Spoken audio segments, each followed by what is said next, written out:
An all-new 2020 starts right now. So this case is such a mess that in the beginning, you don't even have a starting point. Except for Abraham Shakespeare winning the lottery. I said, you won $30 million. Do not show this to anybody. But everybody's there saying, give me, let me have. Women with car full of kids would pull up and say, oh, the Lord led me to you. And I would be like, no, that would be Google Maps, honey. One of the things that people talk about when they talk about winning the lottery is that it's cursed. I really would like my old life back where I could walk the streets like a normal person. But then all of a sudden, things go silent. And nobody knows where Abraham Shakespeare is. Hey, have you heard from Abe? No, I haven't heard from him. Have you seen him? No, I haven't seen him either. A lot of people says, well, I think he took his money and wants to get away from all this. So how many people in Polk County owed Abe Shakespeare money? Over 20, maybe close to 40. There are all these people with this web of connections to Abraham Shakespeare, and any one of them might be someone who has a motive to see him dead.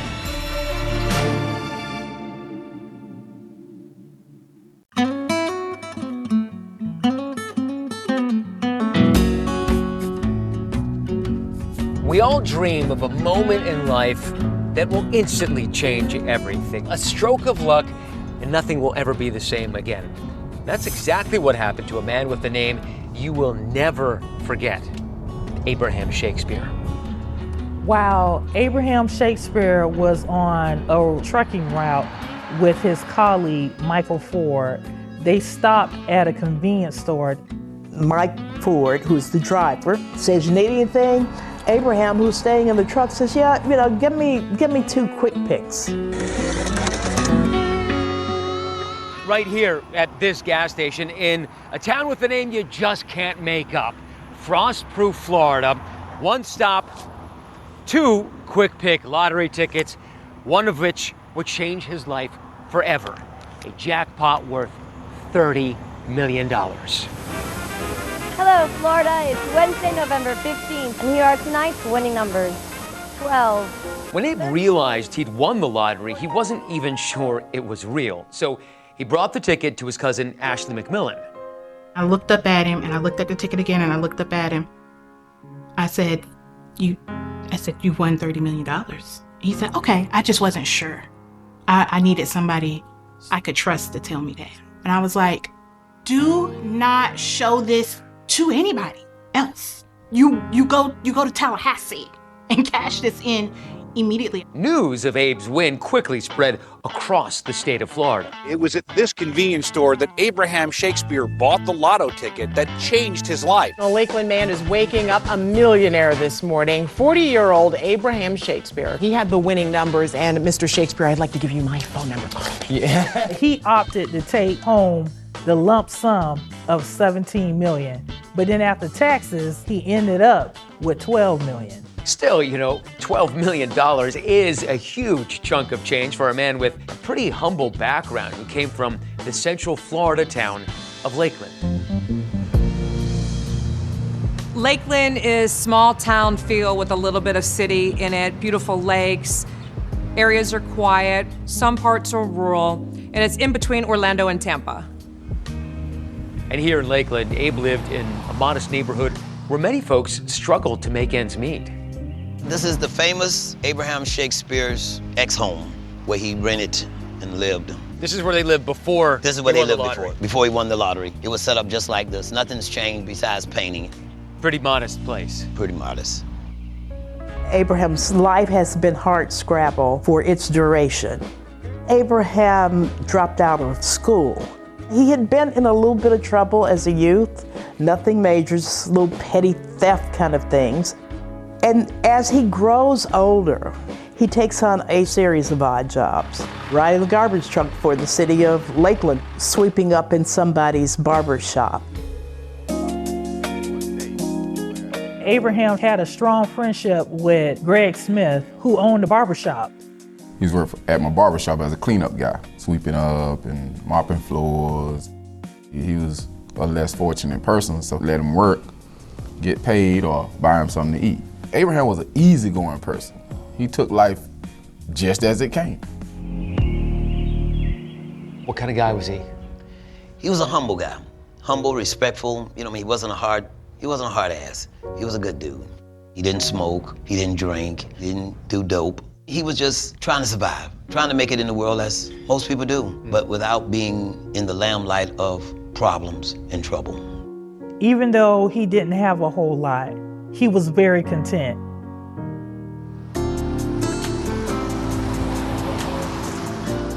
Abraham has all of this money. He can move anywhere he wants to, but instead, he stays home. He stays in Lakeland.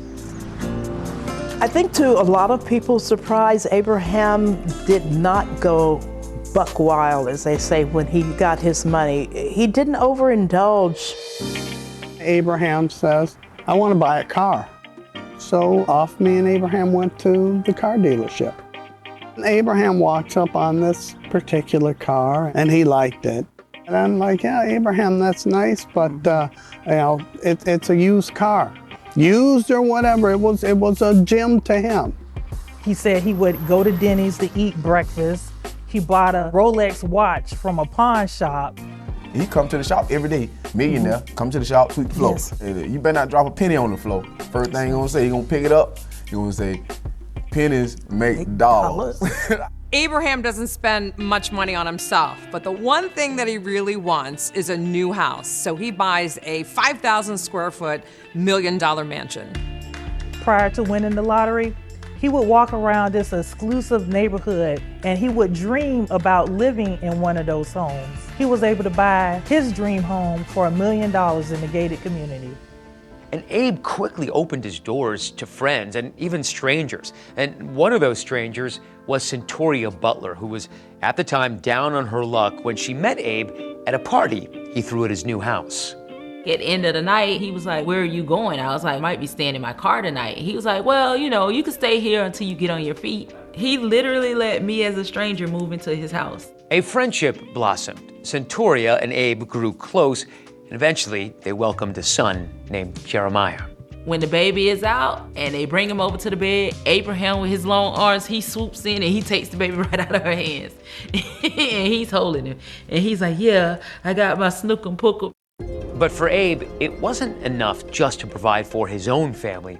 Abe seemingly wanted to help everyone. And pretty soon, his generosity spread throughout Lakeland. When Abraham won the lottery, all of Lakeland and Polk County won the lottery. People did not hesitate to come to Abraham and say, you know, I need money for my mortgage. They're going to foreclose on my house. They're going to repossess my car. I've got to bury my mother. Everything you can think of that someone needed. Now you're dealing with all kind of people you want to look out for and people you don't want to look out for, but everybody's there saying, give me, let me have. Abraham wins this huge lottery, and then within a day, everyone wants a piece. I couldn't even talk with him in 10 minutes. His phone was ringing. And by the time he get off the phone with that one, another one would call him. There were days that random women with a car full of kids would pull up and say, oh, the Lord led me to you. And I would be like, no, that would be Google Maps, honey. It got tiresome to him. He got fed up with it a lot. I really would like my old life back where I could walk the streets like a normal person, but got people coming up asking for money. And Abe's fortunes might be about to take an even more serious turn for the worse. His friend comes forward and says, hey, that's my ticket. All those multi-million dollars, they're mine. Abraham Shakespeare was on the verge of losing his entire fortune.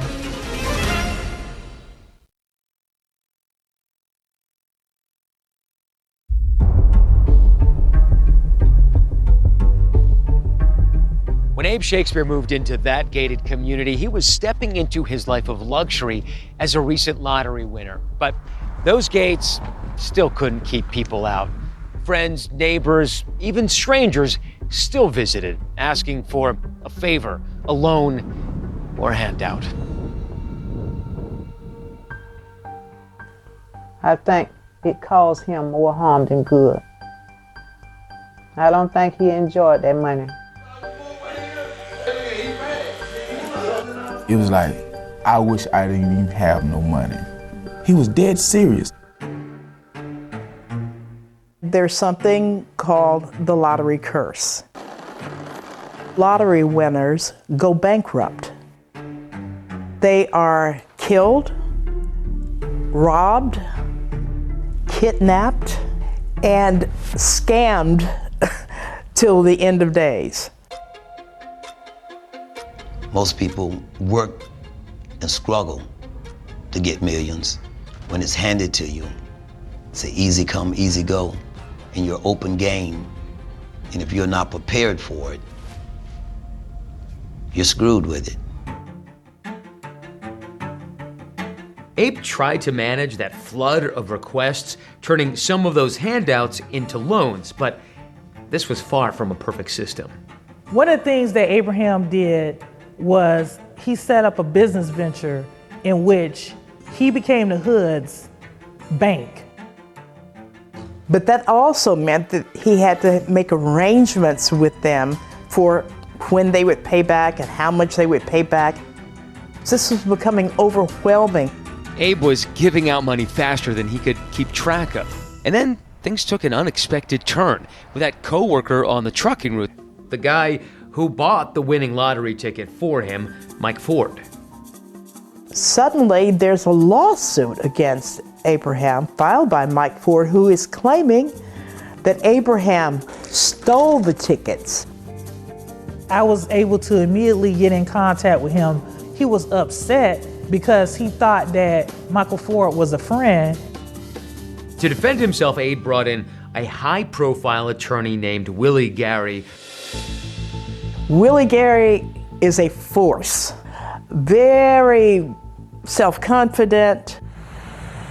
Willie has a private jet. He drives around in Rolls Royces. He wears, of course, custom-made suits.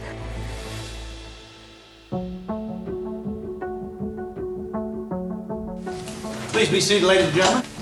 Mike Ford's claim was that Abraham had gone into his wallet, had taken the lottery ticket. Abraham denies that he ever stole that ticket.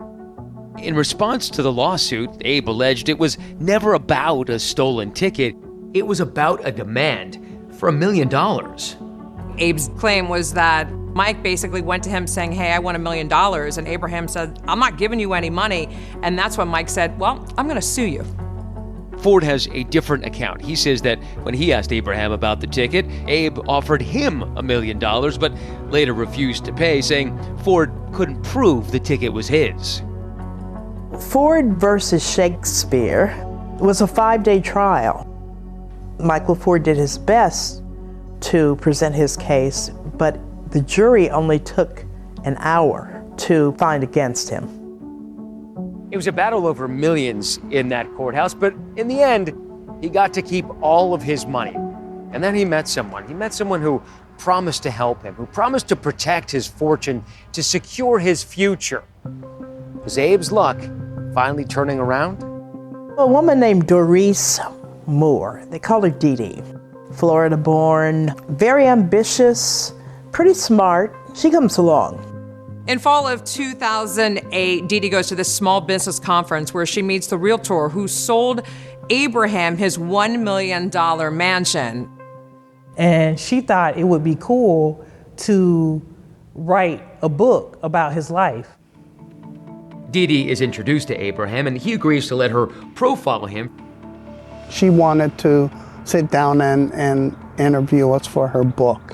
Dee Dee Moore seemed like she was a very professional woman. She was in a suit and heels and hose and everything, and said that she owned a company, American Medical Professionals.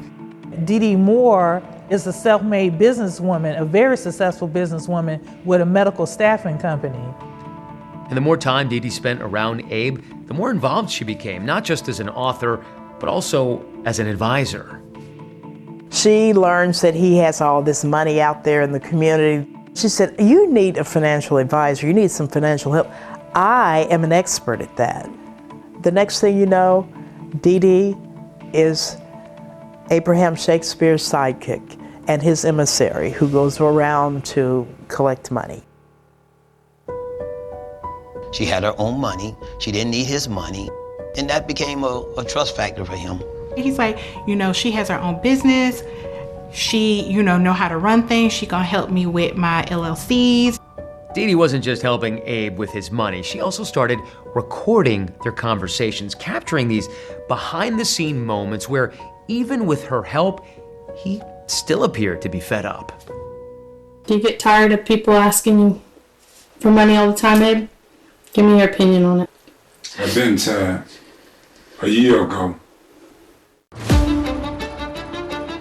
All of a sudden, things go silent, and nobody knows where Abraham Shakespeare is. None of his children had heard from him. His mother hadn't heard from him. Nobody had heard from him. And just like that, Abraham Shakespeare disappeared. No calls, no goodbyes, not a word to the people he loved. It was like he vanished into thin air.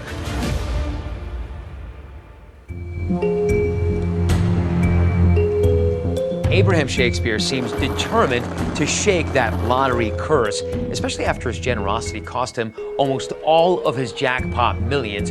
Now he's fighting to get his finances back under control.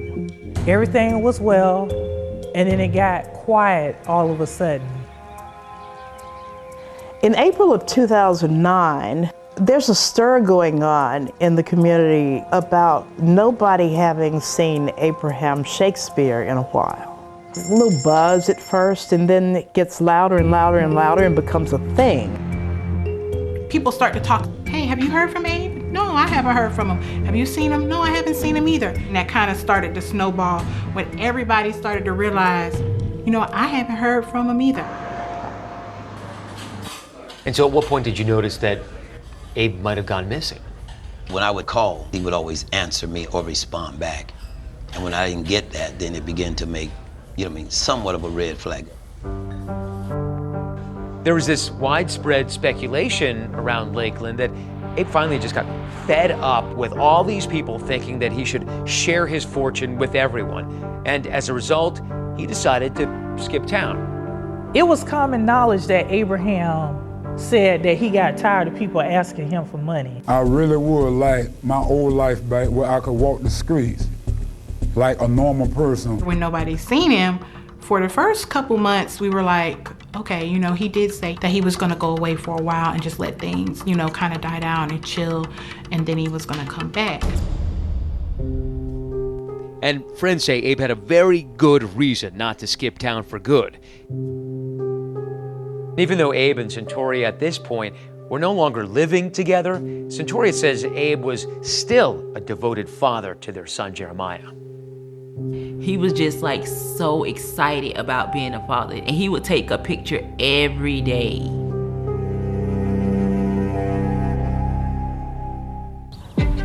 Finally, in November of 2009, almost 6 months since Abe disappeared, Abe's cousin, Cedric Edom, decides to file a missing persons report at the Polk County Sheriff's Office. Abraham's cousin, Cedric Edom, reported him missing to our missing persons unit, and that's where the whole investigation started. But the investigation gets off to a slow start. Lots of people are still convinced that there's an innocent explanation for Abe's disappearance. A lot of people said, well, I don't think he's missing. I think he took his money and wants to get away from all this. One of Abe's friends, Judy Hagens, even told the police Abe had mentioned leaving the country. Did he ever discuss any intricate plans with you that, hey, I'm going to disappear and nobody's ever going to see me again? Yeah, and he did. What was that about? Tell me. He really wanted to move to Jamaica. Still, there was an aspect of Abe's disappearance that puzzled some of his friends and family members. All of a sudden, they started receiving these random text messages from him. All of these people that Abraham would normally just pick up a phone and talk to or stop by to see were getting text messages. So at this point, there are a bunch of people coming out of the woodwork who are saying that they've heard from Abe. Right. I got a text at one point. And what did that text say? He was out and just didn't want to be bothered. And the mother of his child? Centauria, she received a text message saying he was going on vacation and leaving her for another woman. I'm texting Abraham and I'm getting texts back, oh, I'm leaving you for this woman and we're going to the Bahamas. I got a reply from his number. And the reply was, I don't need nobody filing no missing persons report on me. I'm fine. But Ashley and others close to Abe say they had some serious doubts about whether he was actually the person sending those texts, even though they were coming from his phone. I knew that wasn't my cousin. This is not Abraham texting me. There's no way that he could have constructed those text messages because Abraham Shakespeare could barely read and write. In fact, his cousin, Ashley McMillan, used to read him the greeting cards here at this Walgreens where she used to work. Before he won the lottery, he was always buying Hallmark cards. He was like, hey, can you come read this card to me? I need something that conveys like empathy or sympathy. I asked him one time, I was, why can't you just read the card? And he looked at me, dead square in the face, and was like, I cannot read. It was so suspicious as people were getting text messages because he couldn't read or write. And if it wasn't Abraham, who were the text messages coming from? That was one of the biggest hurdles we had in the beginning of the case, was nailing down when the last time not only was Abraham seen, right, but when someone physically and actually talked to him on the phone. So this case is such a mess that in the beginning, you don't even have a starting point. Every time we would talk to someone, they had heard something different. It just seemed like every story was leading back to Dee Dee Moore. And so we're just like, okay, we've got to talk to Dee Dee Moore because this lady Dee Dee is associated to every story that we're being told.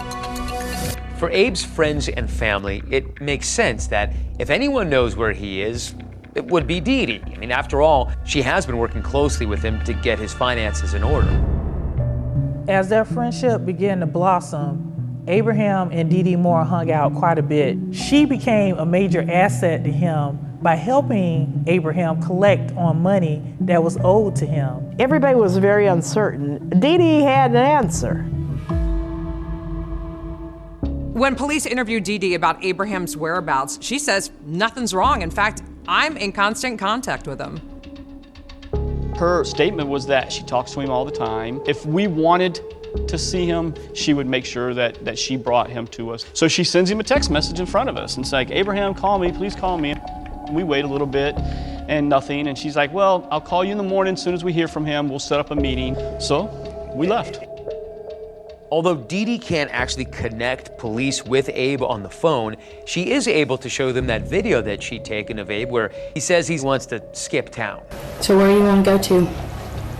It don't matter to me. I'm not a picky person. Are you going to miss your home?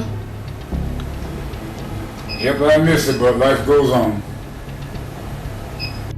Weeks go by and there's no word from him, and suspicion begins to mount.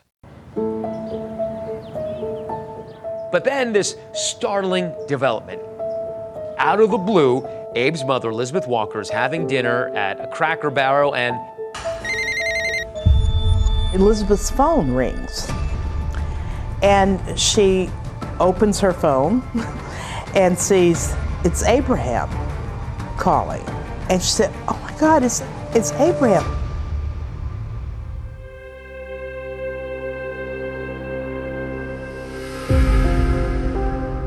Abraham Shakespeare is reported missing on November 9th. Most of his friends and family say they have not seen him or heard his voice since April. Is there a chance at this point in the investigation that Abe Shakespeare might just turn up somewhere? I think we thought that was a real true possibility. Once we put him in the national database as missing, we got calls from all over the United States, and some of them with super confidence that it was Abraham. And it wasn't him, but we had to deal with a lot of that. With all of these empty leads, investigators are now looking at other angles. So there's a whole pool of potential individuals that you could look at with some sort of motive if his disappearance did, result in foul play. We certainly hope Abraham's alive and well, and he has successfully hidden himself away. but our investigation doesn't lead us to believe that at this time. At this point, detectives are not only concerned that lottery winner Abe Shakespeare might be missing, they're concerned he might be dead. So how many people in Polk County owed Abe Shakespeare money? Over 20, maybe close to 40. And so some of them would probably not be so upset if he never appeared again. That was the problem, is that there was a lot of people that owed him money. But investigators aren't particularly interested in a man who had claimed that Abe owed him something. Presiding, please be seated, ladies and gentlemen. Again, if you have a cell phone. Michael Ford lost a lawsuit to him, claimed the winning lottery ticket was his, went all the way to a trial. He's probably pissed off. $30 million of upset. Michael, we're up here talking to you about Abraham Shakespeare. How do you know that name? Because I went to trial with him for a lotto ticket. Okay. And at no time did you see Abraham Shakespeare while you were in Florida? And just for the record, you didn't in any way harm, hurt, or cause Mr. Shakespeare to be missing at this time, did you? No, sir. We actually pulled his phone records to confirm that where he was, and he was in Georgia. I mean, we looked at him that hard, but it was more of an elimination thing. Well, detectives have a long list of possible suspects to go through.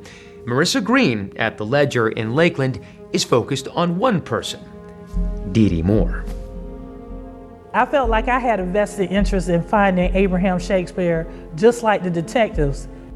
A couple of weeks before it was officially announced that Abraham Shakespeare was missing, I met Dee Dee Moore over the phone for the first time. She promised that she could produce him and I could interview him, but that never happened, and it went silent.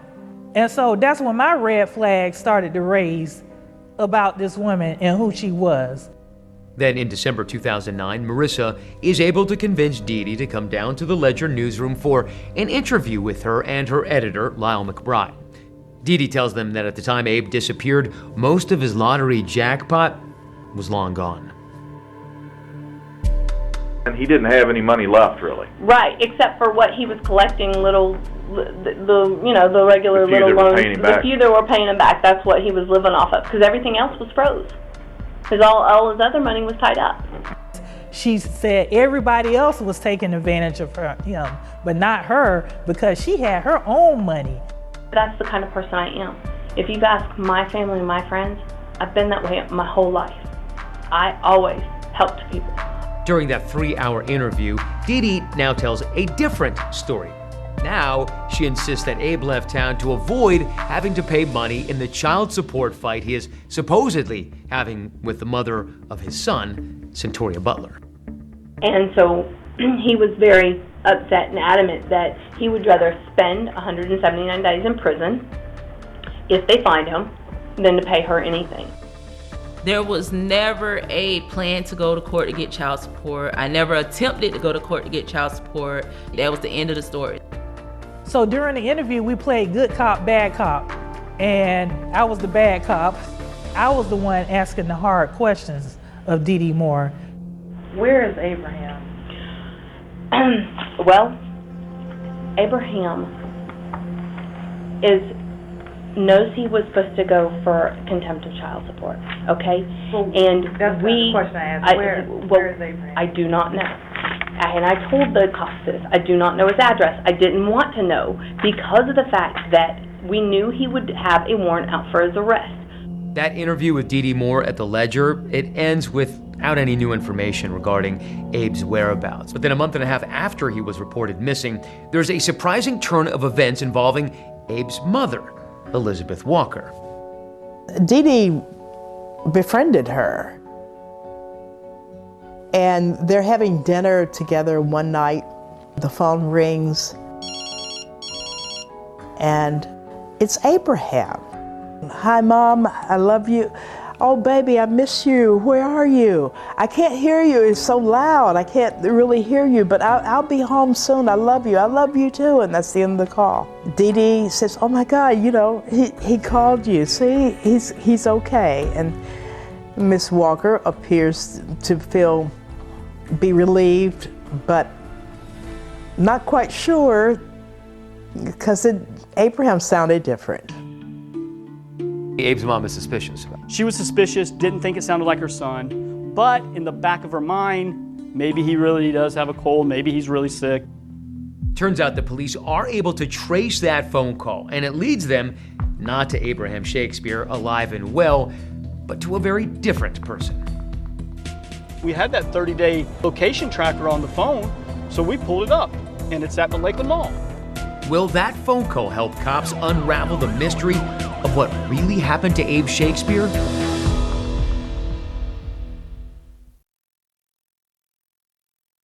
Hello, it's Robin Roberts here. Hey guys, it's George Stephanopoulos here. Hey everybody, it's Michael Strahan here. Wake up with Good Morning America.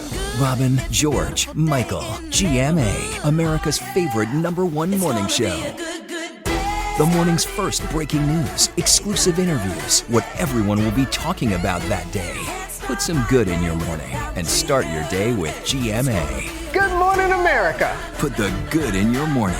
GMA 7A on ABC. The NFL Draft on ESPN, live from the legendary Lombardi Avenue in Green Bay. To all of these men, I want to say that football is not just a game, but a way of life. Whose lifelong dream of making it to the league Each man must make a personal commitment to excellence and to victory. will be fulfilled on this iconic stage at Lambeau. We're the first pick in the NFL Draft. The 2025 NFL Draft begins Thursday, April 24th at 8 p.m. Eastern on ESPN, ABC, and NFL Network.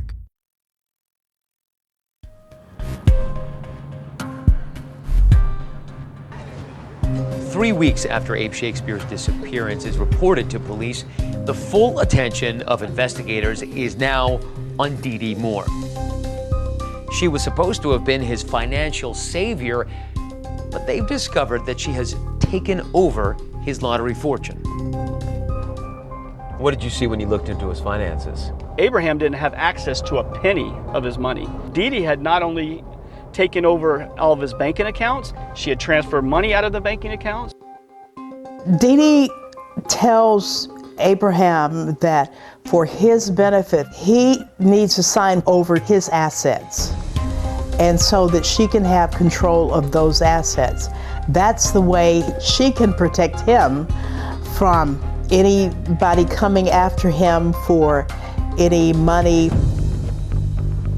She was now living in his house. I couldn't believe it. I'm like, what would make her want to live in this man's house? Once we were going deep into the investigation, we tried to find out everything we could about Dee Dee, and we found out, she wasn't who she portrayed herself to be. Dee Dee Moore's got a checkered past. She's been in trouble with the law before. She's no angel.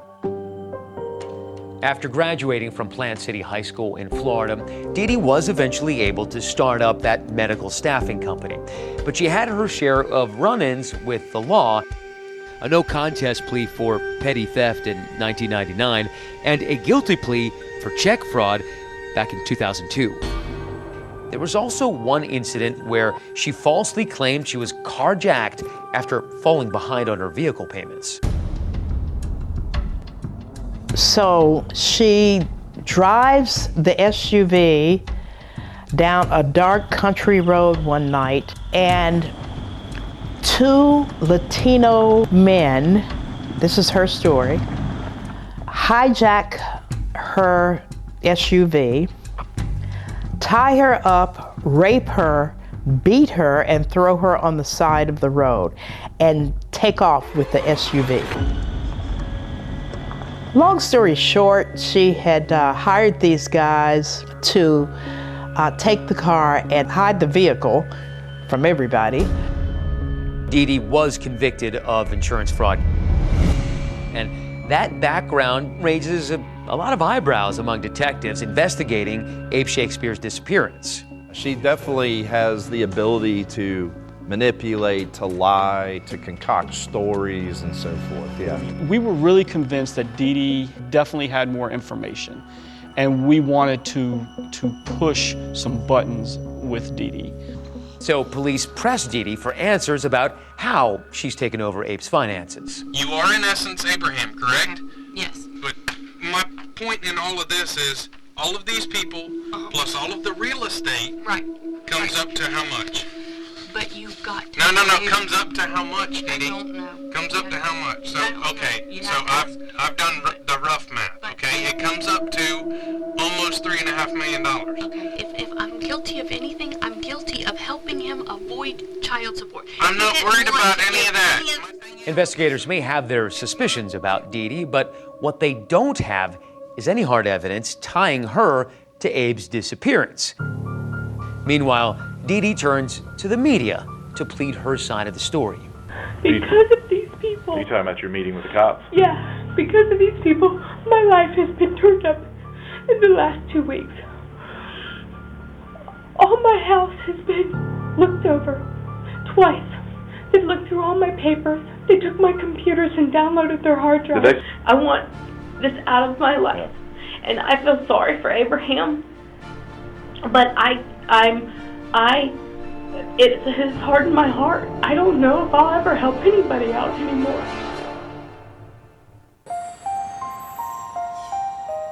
Then 8.5 months after Abe's disappearance and just a couple of days after Christmas, there's a development that sends this case in a dramatic new direction.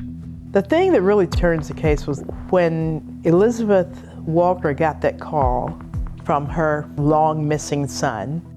Dee Dee Moore was at dinner with Elizabeth Walker when Abraham called. Abraham's mother called me, and she's like, Detective Clark, Abraham called me and told me Merry Christmas and that he's okay, but she said it didn't really sound like my son. And I said, what number did that call come from? And she's like, it said private. It didn't take long for them to look at phone records.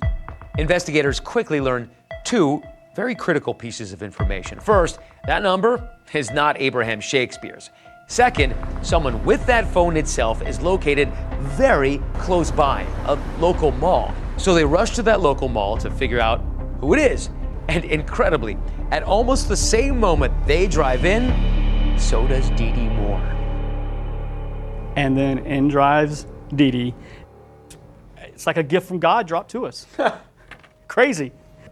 We watch her get out, meet with this guy, hand him a wad of cash. And this was just, stinking the high heavens. They talk for a minute, she gets in her car, and she drives away to the north, and this car with this gentleman in it drives away to the south. So we get behind the car, we're following it, and we're like, let's stop it. We go to stop the car. So I just jump out, I go to the guy and I go, you can either park your car, get in our car and come with us, or we're gonna try to put you in prison the rest of your life. And he goes, well, I guess I'm coming with you. The man in the car, the man who got the cash from Dee Dee and who owns the phone that made the call to Abe's mom, he is none other than the friend of Abe's who ran the local barber shop, Greg Smith. Do you know Dee Dee Moore? That's what they asked me. Now I'm thinking to myself, Lord Jesus, what is going on? Did you make a phone call to Abraham's mother? I said, yeah. Well, I make the phone call to his mother, pertaining to be Abraham. I'm supposed to mimic his voice and the way he talked best I can and tell his mom that I'm okay. Said she's gonna pay me $350. I didn't feel right about it, but I thought I was helping Miss Walker feel better because she's been worried about her son. Greg told them then, I think that Abraham is dead. They said, we think so too. And they said, we need you to keep meeting with Dee Dee because we think she has something to do with this. And we need you to work for us. And I'm thinking to myself, man, when I needed this man stepped in and helped me. And the reality of what's at stake sinks in for Greg Smith. The light click on, okay, she actually is under investigation for killing Abraham Shakespeare. I was like, I'll do what I can. And so begins an elaborate plot to take down Dee Dee Moore and prove her involvement in Abraham Shakespeare's disappearance. Now, this is going to involve not only an undercover sting, a can of Red Bull, but also a discovery made right in this yard.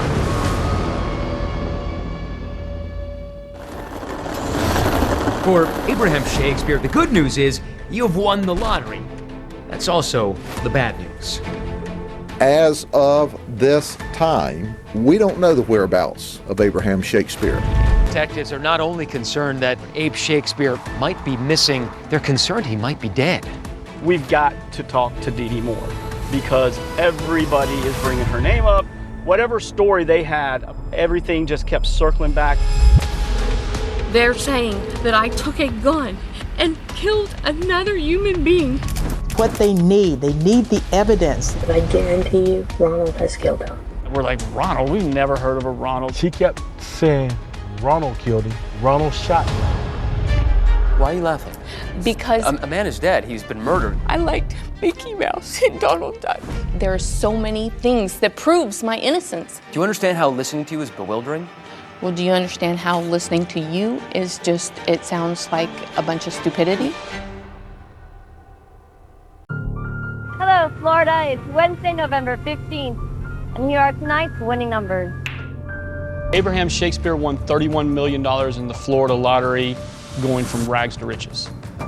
But as happens to so many lottery winners, Abe is besieged by people asking him for some of that cash. I really would like my old life back where I could walk the streets like a normal person, but got people coming up asking for money. Everybody feels that's their opportunity to get paid. But then he suddenly disappears. But no one has seen Shakespeare, including his mother, who's beginning to think the lotto prize may have been a curse. Yeah, I'm just hoping to hear something. There is contact. Family and friends receive text messages from Abraham. In fact, his own mother gets a phone call from Abraham. I answered the phone. I said, hello? Upon further investigation, detectives learned that the voice was Greg Smith, the owner of the barbershop where Abraham would work. I was like, Mom, how you doing? This Abraham. Greg claims he faked that call at the request of a woman named Dee Dee Moore, who was helping Abe with his finances, and the police start investigating her. Despite running a legitimate business, Dee Dee Moore has a checkered past. She's been in trouble with the law before. Greg decides he does not want to go to jail, so he helps investigators with their case. And one way that he does it is by becoming a confidential informant. I didn't set a plan out to go catch up. I just told him I'd see what I could do. I'm getting ready to talk to Dee Dee. She's getting in the car now. When I interviewed Greg Smith back in 2012, he showed me how he secretly recorded conversations with her using something he called a catch can, which he invented himself. It's a Red Bull can. Look at that thing. I wouldn't figure out how it opens even. It actually separates in between. Oh yeah? Wow. That's brilliant. That's the Dee Dee Moore catch can. I worked undercover narcotics for 8 years, and I wouldn't have came up with this. Almost all of the meetings were in a car. Here it is sitting in front of her. She doesn't even know it's there. Well, they'll never know about you anyway. I'll never give you up. You know what I'm saying? Ever. Man, listen, I'm so deep in it with you right now. If you go down, I go down right now. Yeah. It was ingenious, but he even took it a step further. He would be smoking small cigars as they talked so that she wouldn't get suspicious. He would make it a point to flick ashes on or into the can as they were talking. Pretty simple trick, but it worked good, and it gave us a good recording of the car. I just need some time to get freaking Abraham back. Dee Dee is recorded telling Greg that Abe is alive. After she had asked Greg to make that fake call to Abe's mom, Dee Dee now asks him to call someone else to continue spreading the news that Abe is okay. Should I say that he talked to his mom? Yeah. Yeah, see, that's gonna make him more convincing. But he told her if she tells anybody, he'll never call back. Okay. You make sure you say that. That sounds a little bit more convincing. Say that if she tells anybody, Abraham told her he would never call back. What's up, Dee Dee? Greg later reports back to her that the call went well. All them questions. You tell him, yeah, he's still living. I said, yeah, he's still living. I said, if anybody want to know if he's still living, yeah, he's still living. At one point, the investigation moves to a local hotel where Dee Dee Moore and Greg Smith meet. So Dee Dee and Greg go to the hotel to follow up that fake phone call with a fake letter? Yes, they did. These rooms is expensive. We're listening as they're in the hotel. That's not the same laptop you had, is it? You went and bought that today? Here comes a brand new laptop and a brand new printer. But she is very paranoid now about leaving any traces that can be taken back to her. So she's dressed in full hospital gown, gloves, face mask, hair, so that while she's typing, that none of her DNA gets on the paper or gets on the envelope or anything. She is determined. You will not find any Dee Dee Moore DNA here. Chocolate, I don't want you to show this letter to the cops. I just want you to tell them that it was me. They spent about 2 hours composing this letter to Abe's mother, with Greg offering suggestions to Dee Dee about how Abe would actually talk. And we're down there laughing because Greg's like, no, maybe you should say bro instead of brother.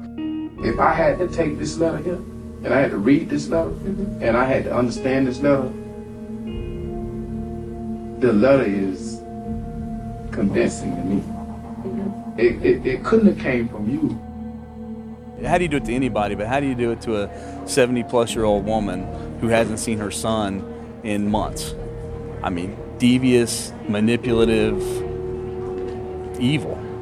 He puts it in the mailbox, he leaves, I take the letter out of the mailbox and put it in evidence.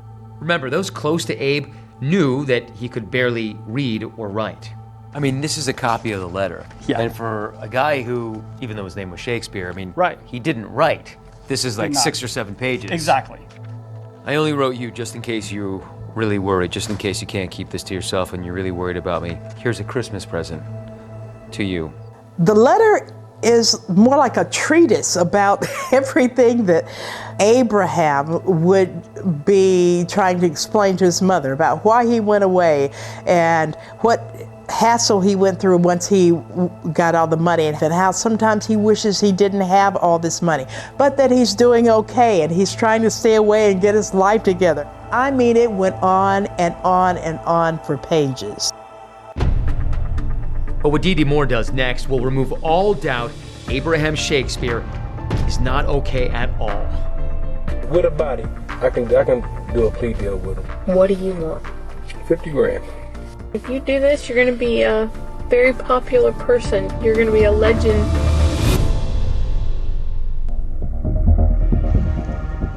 By this point, all of the law enforcement officers' instincts are firing on code red.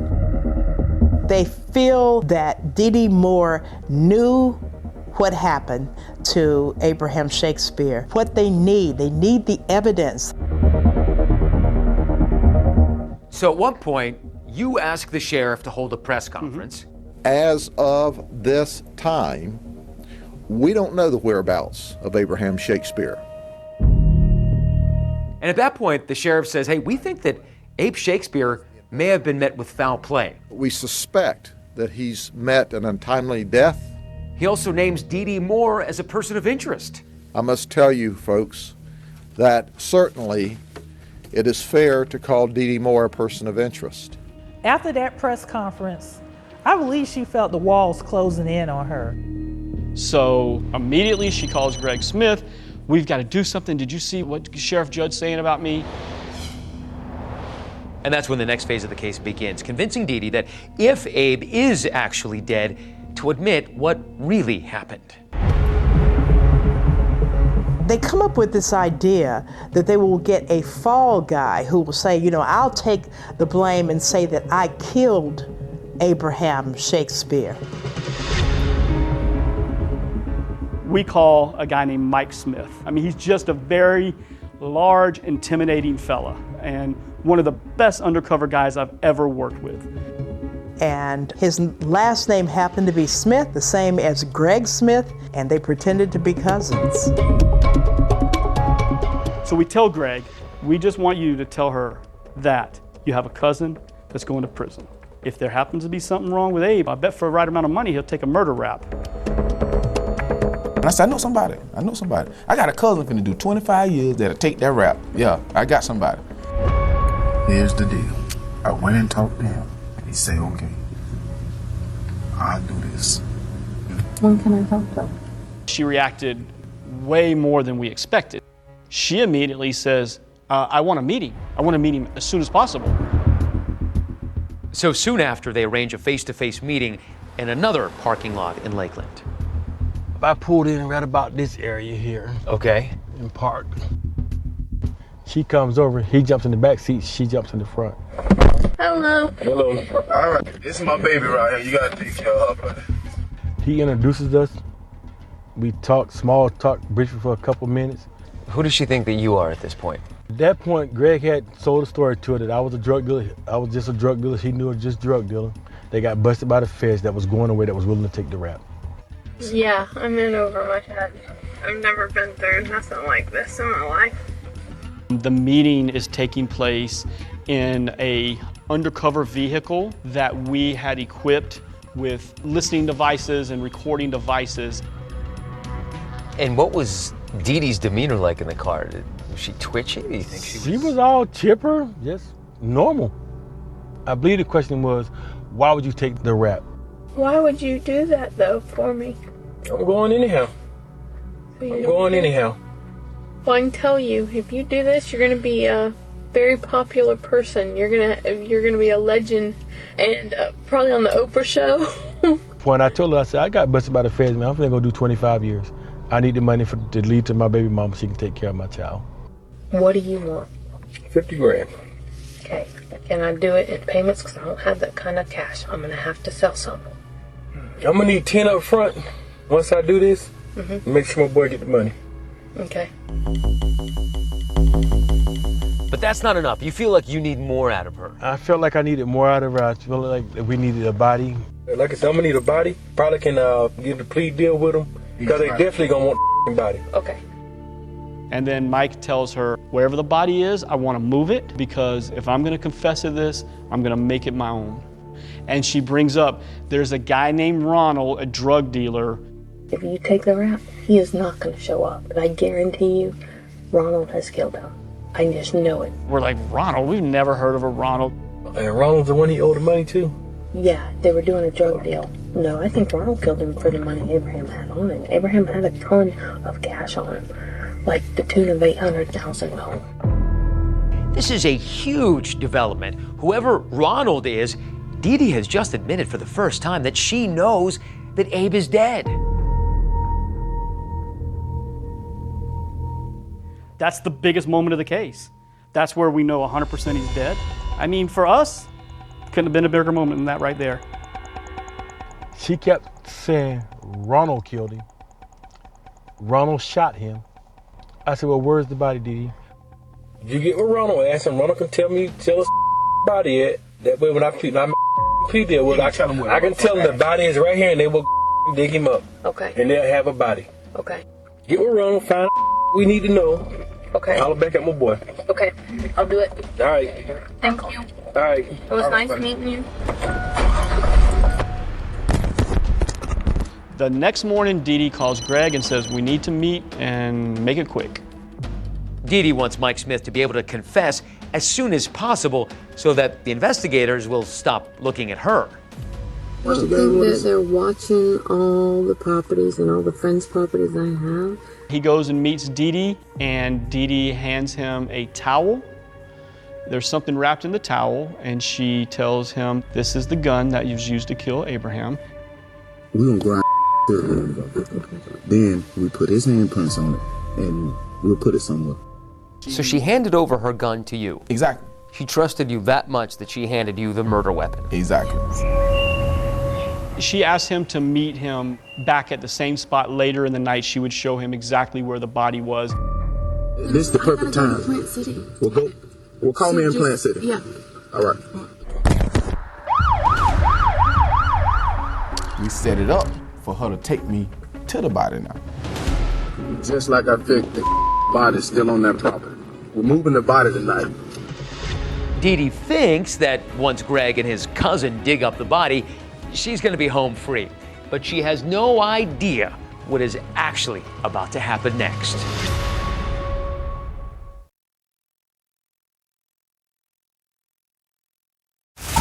The missing child is Lucia Blix, 9 years old. Please, let her come back home safely. Wednesdays. The kidnappers planned it meticulously. If money is what it takes to get her back, we're gonna pay it. The secrets they hide. You can't talk about this. You can't write about it. Are the clues The mother's hiding something, I know it. to find her. Tell me where she is. The Stolen Girl, Wednesdays at 10 on Freeform and stream on Hulu. Hey, I'm Brad Milkey. You may know me as the host of ABC Audio's daily news podcast, Start Here, but I'd like to add aspiring true crime expert to my resume. And here's how I'm going to make it happen. Every week, I'm going to unpack the biggest true crime story that everyone is talking about.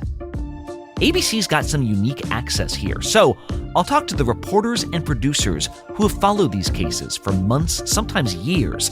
We'll bring you the latest developments and the larger context on the true crime stories you've been hearing about. Follow The Crime Scene for special access to the people who know these stories best.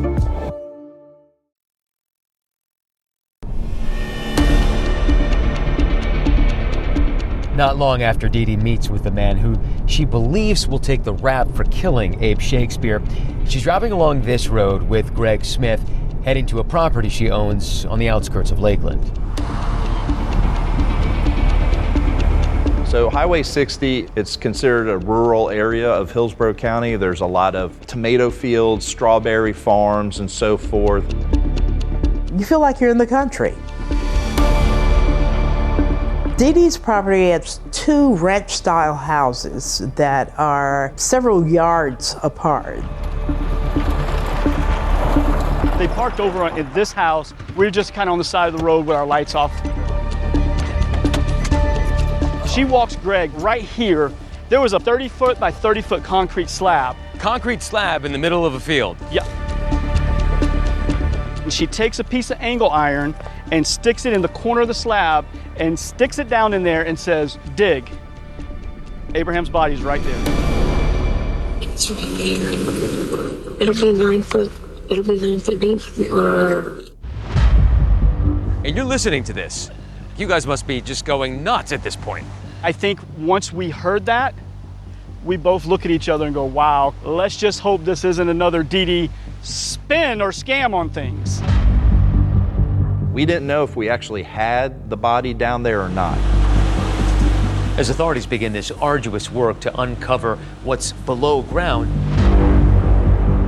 they simultaneously set up their next tactic for Dee Dee. A few hours later, investigators have Greg call her again. He says, there's a big problem. When we went to dig up the body, the place was swarming with cops. Dee Dee's response? Meet me at the mall. Greg and Dee Dee then meet when all of a sudden, boom, the cops pull up. They jump out and they bust Greg. I'm sure she's thinking that we're arresting Greg for the murder of Abraham. So she's composed and says she wants to come back and talk to us and let us know some things. Okay, so you get her in here. That's you. That's me. Okay, who is this guy? Gregory Smith. Gregory Smith. That's who I know him as. Okay. Abraham introduced me to him. She first says, hey, I'm glad y'all got that guy Greg. I think that he's done something to Abraham. Find out what he knows, because he knows Dee where Dee. Abraham's at. And so I let her go on for a few minutes and I said, look, Dee Dee, I got some bad news for you. I think you know where I'm going with this, Dee Dee. The gig is up. Okay? The gig is up. Listen, everything that you've told him, everything you've done, everything is recorded, Dee Dee. Everything is recorded. Finally, you see her demeanor change. She rests her head on her hand. We talk to him 10 times a day. We know every move you made. We know everything. Dee Dee Moore is caught pretty much red-handed. I want a deal, and I won't give you the person's name. Dee Dee at various times blamed everybody under the sun for killing Abraham. He gave me the name of the person that did it. And here she goes into the whole Ronald, some random drug dealing guy. I honestly don't know the guy's name. I know him by Ronald. So it's Greg Smith, it's Ronald, it's Mike Smith, the undercover. The undercover, it's her son, it's Cedric Edom. Everybody else. Crazy, crazy. Police say there is zero evidence that any of those people were actually involved. Dee Dee, you've said so many things you can't even keep your head straight. Okay, well, listen. Who shot Abraham? You know who shot. No. Who shot Abraham? You know who shot. Authorities allow her to leave because without a body, they didn't have a case to arrest her. Meantime, back at Dee Dee's property in Plant City, a team has assembled to attempt to find the evidence they need to actually arrest her. We're talking probably 30, maybe 40 folks. This is definitely not a run-of-the-mill scene. The concrete slab was like a 900 square foot tombstone. We've got a 30 by 30, 9-inch thick concrete slab that we've got to bust up. On day one, there was nothing found. They kept digging and digging. This is a painstaking task. This is 2 inches at a time, sifting through everything. This was almost an archaeological dig here. It was. I mean, every quadrant, everything, just so we didn't miss anything. And at a point, once we hit about 9 feet, we started to uncover what appeared to be human remains. You were able to look at this corpse and you knew it was Abraham. You didn't need I DNA? didn't need fingerprints, I didn't need DNA. I mean, of course we did that, but I looked and there's Abraham. Investigators from Polk and Hillsborough counties announced a discovery tonight. We have recovered human remains. The media was doing a stakeout to try to get reaction from Dee Dee. And she drives by in a truck, rolls her window down. I'm only coming out because the media will not leave. And it develops into kind of an impromptu news conference. They're saying that I took a gun, put it up, and killed another human being, and I would never, ever do that. But the very next day... Hey, Dee Dee, they're calling you a murderer. Are you a murderer? No. Dorice Dee Dee Moore denied any involvement in Abraham Shakespeare's murder as she was led into a deputy's car tonight. It was shocking. Here's someone who was supposed to be helping this guy with his money, and now she's the one charged with his murder. By the time we presented it to the grand jury, she had provided the murder weapon, the bodies behind one of her houses. It's at the bottom, $1 million. Dee Dee Moore was indicted for first-degree murder, premeditated murder of Abraham Shakespeare. Dee Dee pleads not guilty, and when her trial starts... As the now dark-dressed and dressed in yellow defendant took copious notes, lawyers from both sides made their opening arguments to the jury of 8 men and 4 women. There's one big question. Will a jury believe her defense that she was actually a victim herself of the person she claims killed Abe?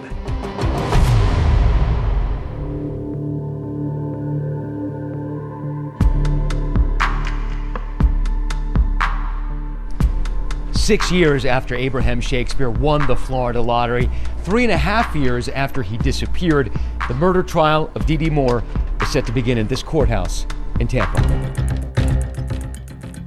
State of Florida versus Dorice Donegan Moore. This has been a full day packed with the opening statements this morning and then the testimony this afternoon in what promises to be a full of drama trial.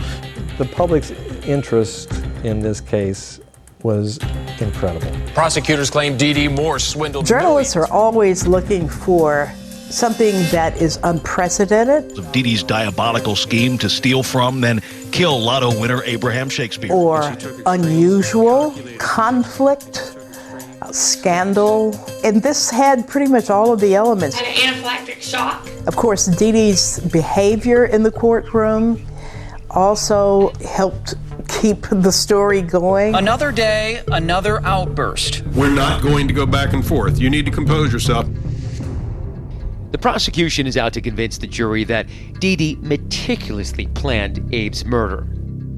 She conducted a sophisticated campaign to conceal his death by making up stories, by sending text messages. It don't matter. Prosecutors show the jury video that Dee Dee took of Abraham in the mansion, and it's really the last piece of video of Abraham alive. Are you gonna miss your home? Yep, I miss it, but life goes on. She's setting up her alibi. She was setting up her story. She knew that Abraham was confronting her about the lack of funds and the ability to access his money and so forth. And it came to a point where in Dee Dee's mind, she's gonna have to do something about this. Prosecutors believe right after that recording, Dee Dee and Abe traveled to her home in rural Plant City, Florida.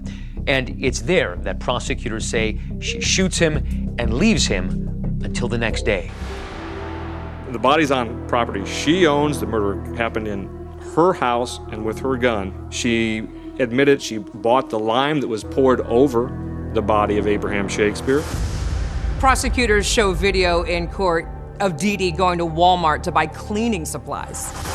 She was purchasing bleach and like latex gloves and I think some shovels to help Mike Smith and Greg Smith dig this body out by hand and dispose of it. Although Dee Dee has never faced formal charges alleging she stole Abe's money, prosecutors say it was greed that motivated her to kill him. Centuria is Abraham's former girlfriend, and she tells jurors that Dee Dee told her that she was plotting to take his money. She made it sound like she wanted to clean him out Why do you say that? because she wanted to know about all of his assets, and she was like, I can help you clean him out. It was just a level of disgust to just know that this is what such a caring and giving person endured. But the prosecutor's star witness is Greg Smith, who takes the stand to deliver some of the most compelling and devastating testimony at the trial so far. Greg Smith had been recruited by the sheriff's detectives to become her confidant, and the courtroom was just spellbound by his testimony. I'm grown and don't have to come back. When Greg Smith read the letter that Dee Dee Moore had composed in the motel room, jurors were on the edge of their seat. I've been through a lot, Mom. You know it. You should understand more than anyone. I just need time. The prosecution also asks Greg Smith about that supposed drug dealer who Dee Dee claimed was the one who actually murdered Abe. I honestly don't know the guy's name. I know him by Ronald. Did Miss Moore address who to blame if you got caught? Yes, she was addressing the guy Ronald, the imaginary character that she made up. Ronald is nothing but a fictional character, a character that she created out of her imagination. The defense, such as it was primarily based on that old premise that the state's case was all circumstantial, that there was no hard evidence, there were no eyewitnesses. The burden of proof is on the state. It's a very high burden of proof beyond any reasonable doubt. Dee Dee's lawyer tells the jury there's plenty of reasonable doubt here and that there could be many other possible suspects. That the drug dealers or killers saw fit to threaten her to keep her mouth shut, or else they would harm her and her son. The defense argues that Greg Smith could actually have been the mastermind in Abe's murder. If you study those tapes, most of the ideas about the fall guy, about where's the body, we've got to find the body, we've got to dig up the body and move it, all those things, if you read or listen to those tapes, it is Mr. Smith making those suggestions. Gregory Smith has never been a suspect in this murder. But Dee Dee's attorney insists she is innocent, that she's a victim, in fact, powerless against the deadly whims of others. This is a desperate, panicked, perhaps emotionally unstable woman trying desperately to find an explanation that can salvage her life and her son's. By the end of their case, the defense called 0 witnesses, and Dee Dee herself never testified on her behalf. Tonight, after just 3 hours of deliberation, a jury handed down their verdict. But no matter what the jury decides about her fate, bring the jury in. Dee Dee's about to tell us exactly what she thinks about it. They didn't get to hear my side. They didn't get to see my evidence. They didn't get to hear my witnesses. Why didn't you take the stand then? Critics called the first season of Andor thrilling and sophisticated. The Empire cannot win. On April 22nd, the Emmy-nominated series returns to Disney+. Resistance is absurd. We must stand together. We will be crushed. There's a future here for those who dare. You're right here, and you're ready to fight! Welcome to the rebellion. Andor Season 2, streaming April 22nd, only on Disney+. Don't miss Good American Family. We have a little girl here for adoption. She has dwarfism. Starring Ellen Pompeo and Mark Duplass. Something is off. She's just a little girl. You think she's faking? She has adult teeth. There are signs of puberty. Inspired by the shocking stories that tore a family apart. I don't know what's going on. How old are you? You should get a lawyer. You have no idea how those people hurt this girl. The Hulu original series, Good American Family. New episodes Wednesdays, streaming on Hulu.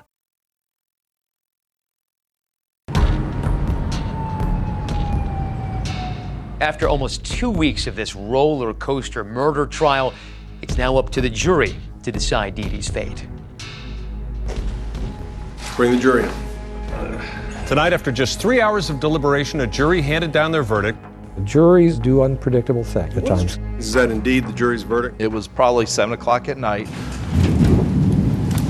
A storm was coming in. Right as they read guilty on the first count, The defendant is guilty of first-degree murder. a clap of lightning happens outside and just kind of lights up the courtroom. It was kind of like, yeah, it was wild. Abraham Shakespeare was your prey and your victim.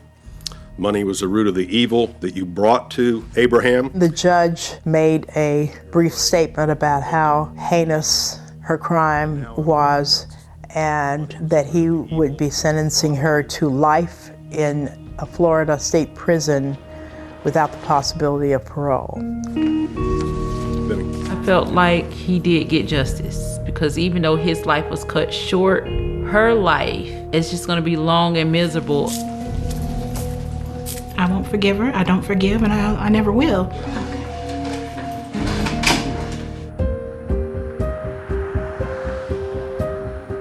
Convicted murderers rarely talk while they still have appeals left, but then again, Dee Dee Moore is no ordinary murderer. I'm not nervous. I don't get nervous. Hi. After Dee Dee was sentenced to life in prison without parole in 2012, 2020 was granted an exclusive interview with Dee Dee here in her cell block's cafeteria. Upon arrival, we quickly learned that Dee Dee wasn't exactly camera shy. Yeah, I've been on TV before. Okay, that's good to hear. Yeah. You're a pro. Let me show you this. And this is fan mail. This is people... I have more than fan mail. I have a movie producer doing a big TV screen production of my case. Despite that jury taking less than 3 hours to convict her, Dee Dee vehemently maintains her innocence. I think people are complete idiots that think I had anything to do with it. I really do. When the guilty verdict was read, what went through your mind? They murdered me by the hands of justice. I'm murdered. You might as well kill me, because this is no type of living in here. Because I would never harm another human being. I would never hurt nobody. I liked Mickey Mouse and Donald Duck and Disney. I like Tinkerbell and kind things. I'm not a mean person. After a 2-week trial filled with damning audio and video evidence, I wondered if Dee Dee might finally come clean about what really happened to Abraham Shakespeare. Did you murder Abraham Shakespeare? Absolutely not. Did you bury him in your backyard? Absolutely not. Why are you laughing? Because a man is dead. He's been murdered, yes, clearly. Yes. And you're laughing. Yeah. Because I find it entertaining that people are that ignorant. Because there are so many things that proves my innocence. You ended up in his house with all the rest of his money. Then he ended up dead in your property. Okay. But shot by your gun. You don't find any of that unusual or odd? Absolutely not, considering the people he hung around. I only knew this man for 4 months, and I'm just gonna, oh my goodness, I met this man, and you know what? I'm gonna plot a murder in 4 months. Do you understand how listening to you is bewildering?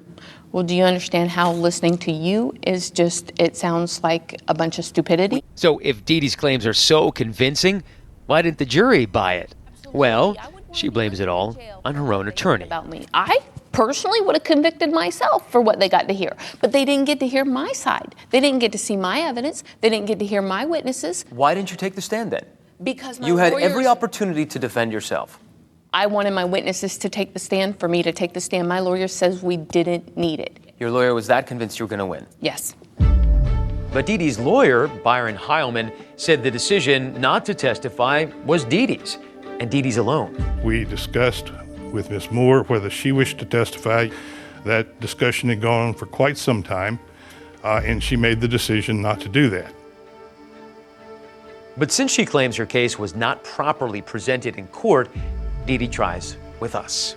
People were trying to frame you. Absolutely. Why?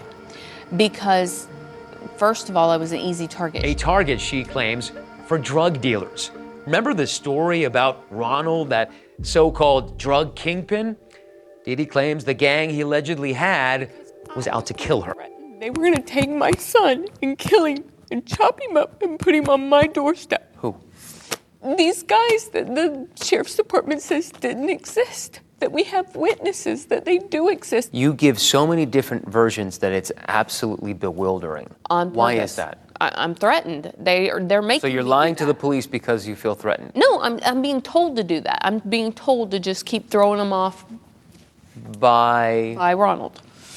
Dee Dee claims she has witnesses who will back up her version of events, but she wasn't eager to share those names with us. Can we talk to your witnesses? Who are they? Do you mind if we take down their names and maybe contact them? I'd have to ask my lawyer, but I don't know if they'll. These witnesses don't exist, and that certainly looks like your handwriting. What do you mean That looks like your handwriting. What you said were witnesses' notes looks like your handwriting. No, I don't it's think not. that these witnesses exist. If not, why Ask won't we my know? lawyer. So Dee Dee says since she's appealing her conviction, she can't actually talk about them. And with that, our interview is over. Robert, we need to go ahead and take her now. Okay, thank you. Well, it was nice meeting you. You too.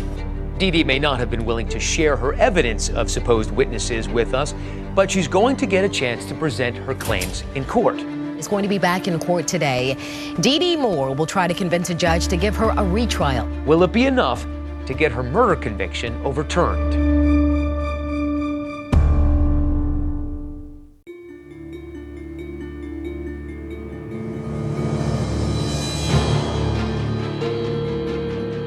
After years of filing motions to appeal her conviction, in July of 2023, Dee Dee finally gets another day in court. Dee Dee Moore is back in a Tampa courtroom demanding a new trial. Dee Dee tells the judge that she was framed by investigators who were paid off by those drug dealers that she alleged were doing business with Abraham Shakespeare. They're being paid under the table because cocaine dealers can afford a lot. The investigators denied Dee Dee's allegations. I have never heard of anything of this corrupt drug network involving Abraham Shakespeare or corruption within either of our departments. It's absurd. That's the stupidest thing I've ever heard. The judge denied Dee Dee's request for a new trial. But that wasn't the last time we heard from Dee Dee. More than 12 years after we first talked in Florida, we spoke to Dee Dee again on a call for prison. Tell me, how are you? I'm fine. I've been working on my case and I've got my appeals out, so I'm waiting patiently. How long have you been incarcerated in jail and in prison at this point? 14 years. You still do not admit that you murdered Abe Shakespeare? Absolutely not, I didn't. 14 years is a lot of time to think. Do you ever go back and think about Abe, about Abraham Shakespeare? Yeah. It was wrong. There was no reason for him to pass away over money. But for them to lie in public and say that it took his money, the whole situation was so stupid. You murdered him and you've taken zero responsibility. And you're saying, like, in past tense, that it's so sad he had to pass away. Abraham Shakespeare did not pass away. Abraham Shakespeare was shot at close range. Everything they said in jury trial was not true. I thought that you might, Remorse? more than a decade after our interview, have some remorse, some reflection about what had happened. That maybe there was a little bit of softness in your heart about Abraham and about your responsibility here. There is plenty of softness in my heart. She is still as adamant as she ever was that she was framed, that Abraham Shakespeare was murdered by someone else. She denies taking Abe's money. She denies doing anything wrong. Abraham Shakespeare not only lost his fortune and his life, he lost the chance to see his children grow up. Everyone, thank you for coming to The my funeral dad. was very emotional. It was a celebration of his life, but it was also very sad to learn that he was killed for his money. Was just something that everybody could not understand. He was a kind-hearted person who genuinely wanted to help people. He helped tons of people in this city. He kept people from going into foreclosure. He paid light bills, phone bills. He honestly did that. Imagine just spending your last $4, which is what Abraham Shakespeare did on those lottery tickets, putting your last money on a far-fetched dream. Abraham did a lot of good with some of his winnings. The favor wasn't returned to him. He was a wonderful man. Yeah. He will be sorely missed. I'll never forget, after they found him, I remember having a dream. And I remember in the dream telling Abraham, oh good, you can come with me now. And he kept saying, no, you'll be okay. That was enough for me to believe that I'll be okay. I really miss him today. I really just need to hear his voice today. I just want him, like, bring him back.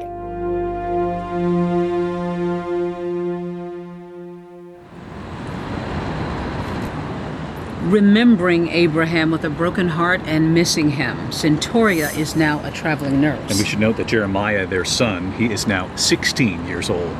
That's our program for tonight. Thank you for watching. I'm David Muir. And I'm Deborah Roberts. From all of us here at 2020 and ABC News, good night. Hello, it's Robin Roberts here. Hey guys, it's George Stephanopoulos here. Hey everybody, it's Michael Strahan here. Wake up with Good Morning America. Robin, George, Michael, GMA, America's favorite #1 morning show. The morning's first breaking news, exclusive interviews, what everyone will be talking about that day. Put some good in your morning and start your day with GMA. Good Morning America. Put the good in your morning. GMA 7A on ABC. This is Deborah Roberts. To hear the backstory to this episode, join me for the 2020 After Show. Every Monday, I'm going to talk with correspondents, producers, some of those folks behind the scenes who bring you these stories. And you're going to hear bonus tape that's not necessarily included in the episode. That's 2020 The After Show, Mondays in your 2020 podcast feed.